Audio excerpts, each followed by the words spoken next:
සුබ දවසක් යාළුවනේ. ඉතින් අපිට අදත් ඔන්න රැකියා පුරපාඩුවල විස්තර වෙලා තියෙනවා.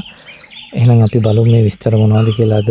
යාළුවනේ මගේ channel එකට ඔයාලා තවමත් අලුත් කෙනෙක් නම් මතක ඇතුව channel එක subscribe කරන්න. වීඩියෝ එක හොඳයි කියලා හිතුන යාළුවනේ like එකක් දාන්න. තව කාට හරි බලන්න share කරන්නත් අමතක කරන්න එපා. බියගම ආයතනය සඳහා OIC SSO LSO වහා බලවා ගැනීම කියලා තියෙන්නේ.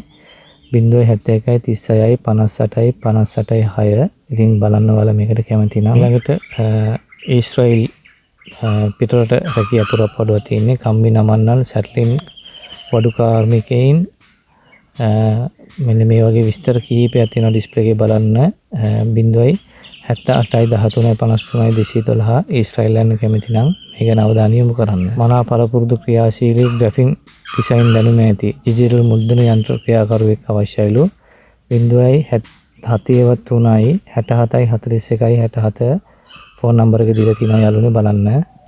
නිෂ්පාදන ආයතන ශාඛාවන්හි නිෂ්පාදන අසුරුන් සහ ලේබල් අංශය සඳහා සේවක සේවිකාවන් බඳවා ගන්න ලැබේ කියන්නේ. ෆෝන් නම්බර් කීපයක් තියෙනවා මම එකක් කියන්නම්. ඒකෙන් 074 099 19.09. ඉතින් මෙන්න මේ වගේ විස්තර කීපයක් ඩිස්ප්ලේ එකේ තියෙනවා බලන්න. ඔයාලා මේකට කැමති නම් මුද්‍රණ ශාස්ත්‍රයේ රැකියා බැර්තු කියලා තියෙන්නේ.